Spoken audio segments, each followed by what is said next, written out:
শুটকি মাছ তৈরি বেশ কয়েকটি ধাপের মাধ্যমে সম্পন্ন হয়। প্রথম অবস্থায় মাছ সংগ্রহ করা।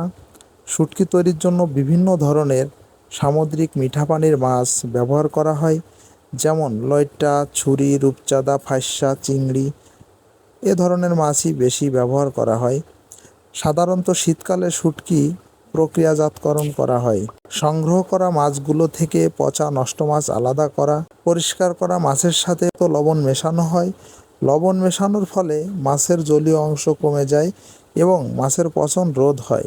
লবণ মেশানো মাছগুলো বাঁশের চাটাই বা মাচার উপর ছড়িয়ে রোদে শুকানো হয় এবং মাছগুলো ভালোভাবে শুকানোর জন্য কয়েকদিন সময়ও লাগে।